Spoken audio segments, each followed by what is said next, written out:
Jean-Paul Sartre nació en París en 1905. Narrador, autor teatral, ensayista y filósofo, marcó a fuego la cultura occidental de la segunda mitad del siglo XX. Según él, no hay una esencia humana a la que los individuos se ajusten. La existencia de cada uno, al ir realizando su libertad en las diversas situaciones que le toca vivir, determina su ser. Preocupado por la existencia del hombre concreto, Sartre expuso que el hombre es su libertad y alzó un llamado radical a la responsabilidad individual y al compromiso histórico.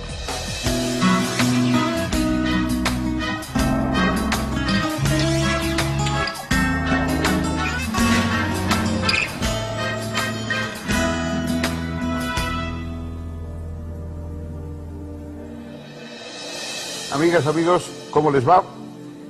Vamos a tratar otro filósofo en esta serie de divulgación. El filósofo que hoy nos corresponde es Jean-Paul Sartre. Durante muchas décadas, ese nombre, Jean-Paul Sartre, ha sido un emblema de controversia, de fascinación, de entusiasmo, de rechazo. Es un nombre que no ha dejado a nadie indiferente. Jean-Paul Sartre no solo es, sin duda, una de las figuras importantes de la historia del pensamiento contemporáneo, no solamente es probablemente el filósofo moderno en Francia más destacado y uno de los más destacados también en Europa, sino fue un personaje que llevó a cabo una labor de subversión, de agitación cultural, de enfrentamiento a los poderes públicos y a una serie de causas que le parecían nefastas, que le hacen extraordinariamente importante en el imaginario colectivo de esa época centrada en mayo del 68, en las sublevaciones estudiantiles, etc. Jean-Paul Sartre fue, desde luego, filósofo en el sentido académico del término, es que había estudiado filosofía, a pesar de que nunca ejerció como profesor, ni como maestro, ni catedrático de filosofía. Pero tenía una preparación sólida, académica de filosofía, pero fue también novelista, y fue dramaturgo, y fue un ensayista sobre temas culturales que iban desde comentarios sobre la guerra, sobre la política, a comentarios sobre la literatura, comentarios sobre autores concretos. Dirigió una serie o encabezó una serie de movimientos, pues, de manifestaciones, estuvo presidiendo el Tribunal Russell, que recibía su nombre de Bertrand Russell y que debía juzgar los crímenes norteamericanos en Vietnam. Finalmente, al final de su vida, pues apoyó a las causas de los prochinos en Francia. Fue un personaje extraordinariamente controvertido, vitalísimo, y que desde luego ha dejado una estela, pues, muy grande en el siglo XX. Vamos a ir siguiendo en parte esa estela en los próximos minutos.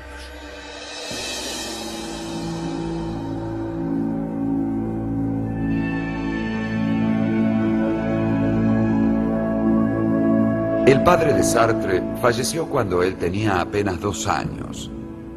Quedó al cuidado de su madre y sus abuelos maternos, de apellido Schweitzer. Por ese lado de la familia, el pequeño Jean-Paul estaba vinculado al médico, músico y escritor Albert Schweitzer, ganador del premio Nobel. El abuelo de Jean-Paul dirigía un instituto de lenguas vivas. El niño pasó por varias escuelas, pero completó su enseñanza básica con maestros privados. En 1917, su madre contrajo nuevamente matrimonio, instalándose en La Rochelle, en cuyo liceo fue inscripto el joven Sartre. Luego de concluir el bachillerato, ingresó en la Escuela Normal de París, obteniendo allí en 1928 su título en filosofía. En esos años empezó a intervenir en la vida intelectual francesa. Publicó algunos textos y conoció a una muchacha que sería una de las más importantes ensayistas y narradoras francesas, Simone de Beauvoir. Estableció con ella una pareja decidida a no degenerar en obligación ni en costumbre. A partir de 1929, una vez cumplido su servicio militar, se dedicó a la enseñanza filosófica. A partir de 1932, comenzó a interesarse seriamente por la fenomenología. Entre 1933 y 1935, realizó estudios de posgrado en Berlín y Friburgo. Retornó luego a París, ejerciendo la docencia en el Lycée Condorcet. Escribió entonces La trascendencia del ego.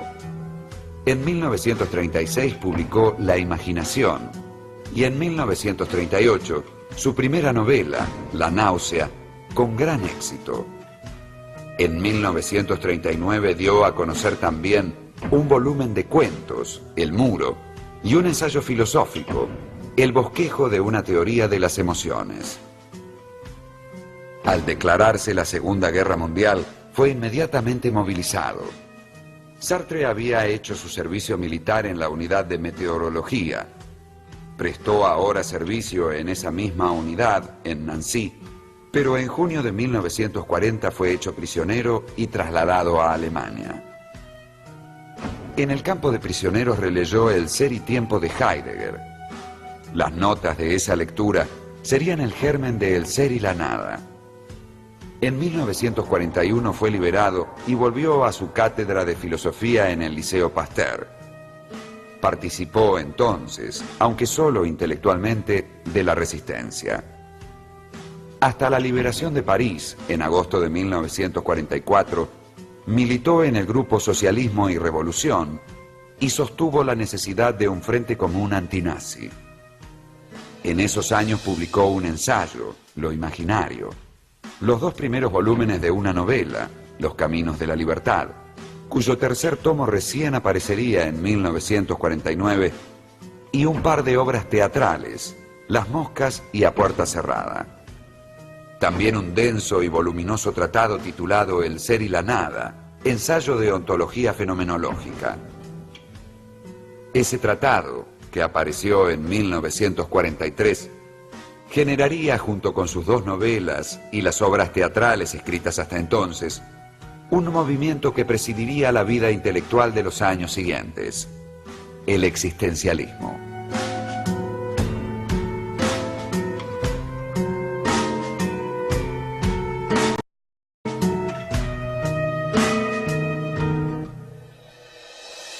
La obra más importante de Sartre es El ser y la nada. Es una obra extensa, compleja, llevada con un buen pulso expresivo. Sartre era un excelente escritor, también obtuvo el Premio Nobel de Literatura. Es verdad que a veces era un poco enmarañado, pero cuando quería era un escritor de primera fila. En El ser y la nada parte del establecimiento de dos ámbitos, digamos, en el mundo del ser, el ser en sí y el ser para sí.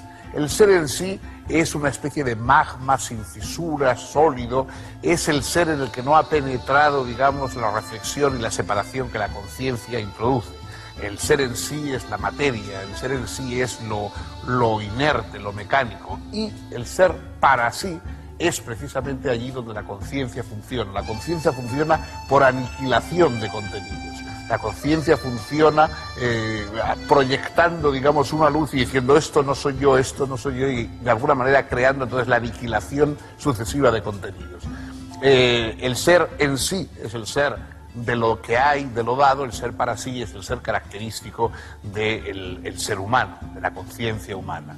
Y en esa conciencia humana, para él, cuando hace un análisis, porque toda su obra es un análisis más o menos detallado de él para sí, ese para sí ve que su auténtica esencia es la libertad. La libertad, es decir, la autocreación permanente. Para Sartre, el ser humano está inventándose permanentemente, está creándose permanentemente, no está determinado por sus sucesivas elecciones. Hay algo que él llama mala conciencia. La mala conciencia es la conciencia del para sí que se identifica con aquello que está haciendo, con su trabajo, con su obra, como si nosotros pudiéramos reducirnos a algún tipo de objeto, cuando ese estar yendo siempre más allá, aniquilando todo lo hecho, es lo característico de la libertad del para sí.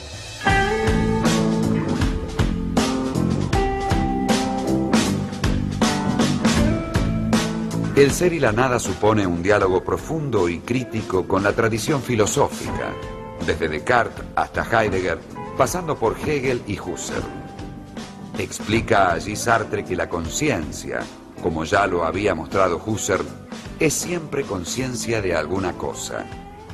Nace, pues, atraída por un ser que no es ella. Este algo trascendente a la conciencia, que es puesto por ella, es lo que llamamos fenómeno. Si soy consciente de esta mesa, ella no está contenida en mi conciencia, sino puesta como trascendente. No se trata de un aparecer exterior que disimule la verdadera naturaleza del objeto. No apunta a algo que esté detrás de él. El fenómeno es absolutamente indicativo de sí mismo. Así, el ser del mundo fenoménico es simplemente lo que es. Escribe por eso que el ser es en sí, es lo que es sin razón, sin causa y sin necesidad. De tal modo, es absolutamente contingente y, por tanto, perfectamente gratuito, imprevisible y absurdo.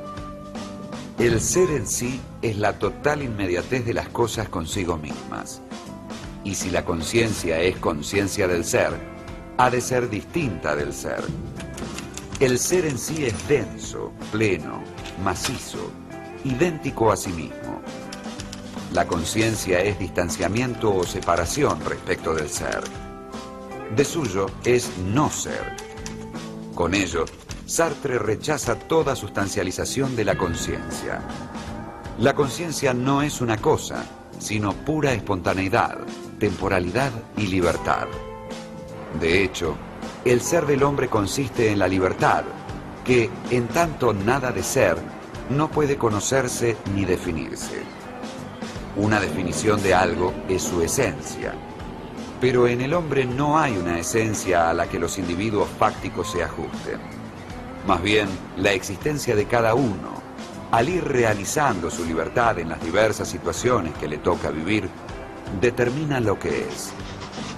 Este es el sentido de la famosa frase de Sartre: en el hombre la existencia precede a la esencia. El hombre se hace a sí mismo. Su ser no está predeterminado. Lo que llega a ser depende de sus elecciones. La libertad pertenece a la estructura misma de la conciencia. En ese sentido, dice Sartre, se está condenado a ser libre. No se puede dejar de elegir y, por lo tanto, de estar expuesto al fracaso y al ser nada frente al mundo y ante los otros hombres. Esta libertad constitutiva se reconoce en la angustia. Es en la angustia donde el hombre comprende su ser como libertad originaria. Todas las elecciones particulares son dirigidas por una proyección del yo ideal, que puede ser, por supuesto, diferente del que ella cree que es su yo ideal. Así, todas las acciones de un hombre son libres porque están contenidas en aquella original elección libre a la que Sartre llama proyecto. Pero el hombre puede disimular su libertad para enmascarar la angustia. Para ello me identifico con ciertos roles o con ciertas respuestas tomadas de otros y pretendo entender mi libertad solo como una propiedad entre otras.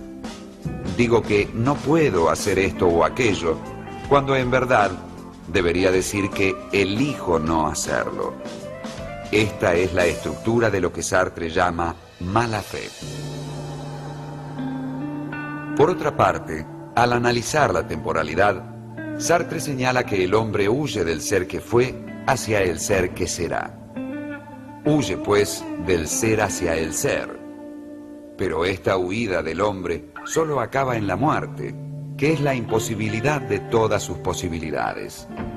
Según Sartre, el hombre aspira contradictoriamente al proyecto ideal de ser el en sí para sí, el consciente autofundado, o por decirlo de otro modo, Dios. Ser hombre es tender a ser Dios, porque el hombre es fundamentalmente deseo de ser Dios. Este proyecto imposible hace del hombre una pasión inútil. El hecho es que, mientras vive, el para sí no es más que su huida hacia sus posibilidades. Por ello, tiene que hacerse. Ser para él es elegirse. El hombre es, pues, absolutamente responsable de su ser. Lleva sobre sus hombros el peso íntegro del mundo. Es responsable del mundo y de sí mismo en tanto que manera de ser. Así, la libertad de elección se exterioriza, pues, en la acción. Esta cobra su significación verdaderamente humana al integrarse en un proyecto que le confiere sentido. Reveladoramente, el libro termina con una serie de interrogantes situados en el campo moral en torno de una cuestión básica. ¿Puede la libertad tomarse como fin a sí misma y reivindicar plenamente su responsabilidad?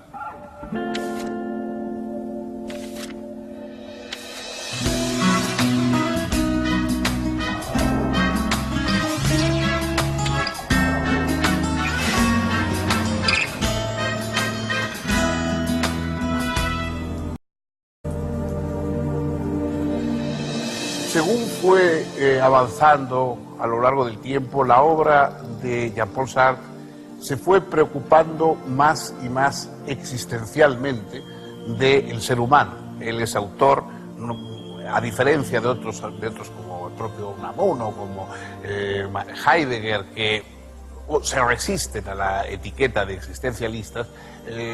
Sartre asume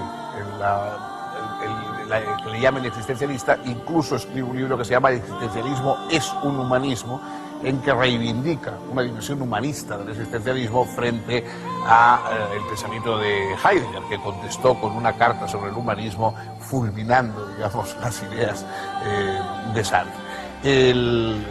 Esa preocupación por el ser humano quizá esté más presente en las obras teatrales y las novelas de Sartre, más que en su propia obra filosófica. En las obras dramáticas, por ejemplo, hay algunas que giran en torno al conflicto hombres-dioses, ¿no?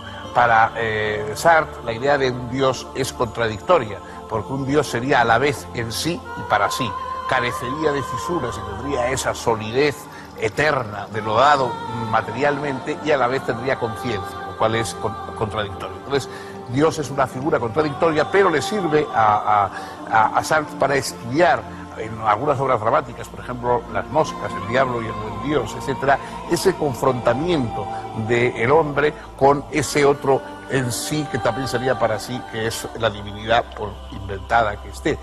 Y llega a la conclusión de que si existiera tal divinidad estaría tan solitaria y quizá tan angustiada como lo estamos nosotros. Los seres humanos vivimos en una angustia frente a la muerte y también frente a los demás. Hay una de sus obras más famosas, We Close, a puerta cerrada, que traduce normalmente, en el cual lanza una frase conocida: el infierno son los otros. Es decir, el infierno ese que tenemos, la tortura es que no somos únicos, que no todo se centra en nosotros, sino que los demás están ahí mirándonos, objetivándonos, convirtiéndonos en cosas, juzgándonos y, de acuerdo, en cierta medida siendo el infierno que tenemos que padecer. De ahí que el final de la filosofía de Sartre es la búsqueda de una filosofía liberadora, y consideró que el marxismo era la filosofía insuperable, la filosofía liberadora insuperable de nuestro tiempo, y buscó en causas vinculadas al marxismo más radical la lucha por la emancipación humana que consideraba indispensable.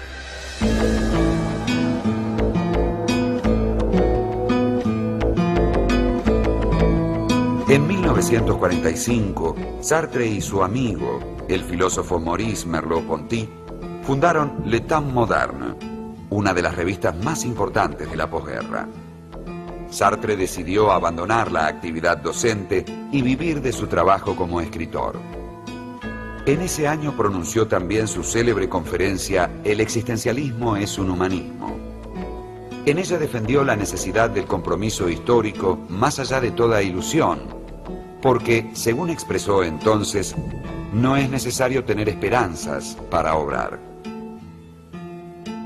En los años siguientes escribió numerosos artículos sobre infinidad de temas y presentó varias obras teatrales.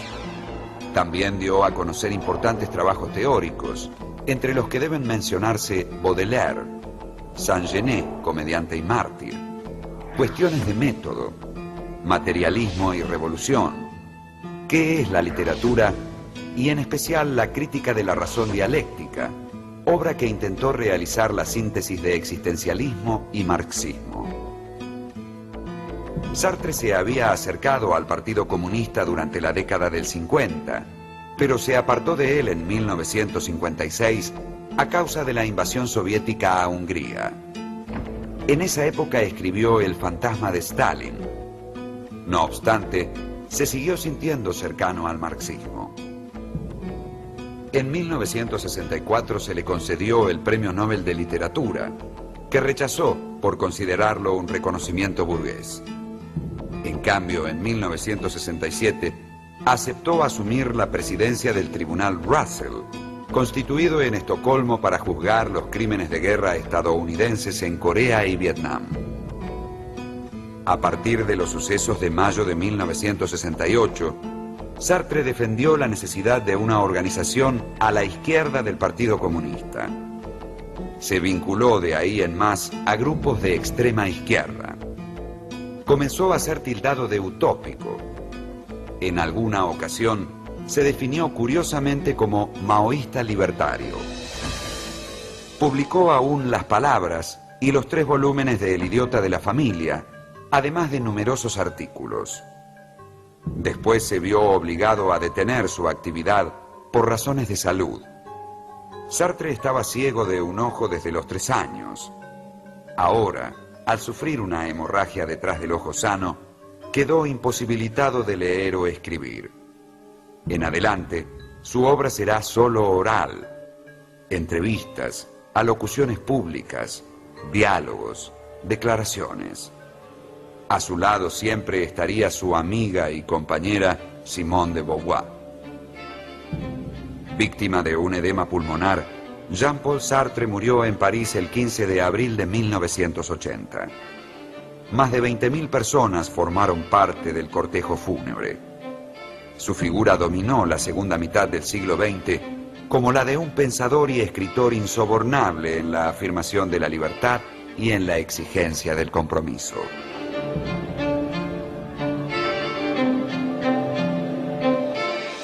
Jean-Paul Sartre ha sido una figura excesivamente cercana y excesivamente presente a través de los medios de comunicación y a través de mil imágenes, etcétera, como para que las podamos juzgar con distanciamiento, con frialdad. Su impacto en su época fue extraordinario, sobre todo su impacto personal, su impacto, digamos, como líder de opinión. Se convirtió en un icono cultural. Y lo fue durante mucho tiempo y todavía hoy en buena medida lo es. Quizás su obra no es tan estudiada o tan reconocida como debe. Quizá hay obras suyas, como toda la crítica de la razón dialéctica, su visión del marxismo, que es improbable que hoy suscite muchas adhesiones o lectores. Su teoría de la libertad es otra cosa y su propia figura, su larga historia de amor con Simone de Beauvoir, que a su vez es inspiradora de los movimientos feministas, su propia vinculación con causas políticas extremas que muchas veces le llevó a equivocarse y a apoyar a regímenes totalitarios. Él lógicamente es mirado con mucho recelo por parte de personas que tuvieron que padecer esos regímenes de los países del este, en Checoslovaquia, en Polonia, etcétera, y que veían cómo este hombre abogado de la libertad apoyaba a los verdugos de la libertad en todos esos países. Sin embargo, hay dentro de toda su cadena de equivocaciones prácticas en la política y de quizá pues planteamientos que hoy nos pueden resultar mucho menos convincentes de lo que fueron en su tiempo, hay en Sartre una especie de generosidad, hay una especie de generosidad, de fuerza, de entrega que le hace aceptable, que no, incluso no compartiendo muchas de sus ideas o de sus tomas de posición, es difícil dejar de sentir que había ahí algo vigoroso y algo próximo al humano y algo que uno puede sentir como cercano y como necesario. Yo creo que esa generosidad de Sartre, acompañada de una enorme inteligencia y de estudios puntuales sobre temas, sobre autores, ideas y reflexiones sobre el cine o sobre la novela, que siguen siendo necesarias, pero sobre todo, digamos, en su figura yo creo que queda esa generosidad que será recuperada, me parece, con el tiempo, y aunque hoy Sartre no está en primera línea, y a pesar de que es difícil que la gente comparta el título que Bernard-Henri Lévy da a su biografía de Sartre, titulándola El siglo de Sartre, sin embargo yo creo que su figura, su ejemplo incluso intelectual puede quedar. En cualquier caso, hasta aquí hemos llegado, transmitiéndoles esta historia, esta perspectiva. El próximo día otra, junto con ustedes, con su compañía, como siempre, para analizar otro filósofo.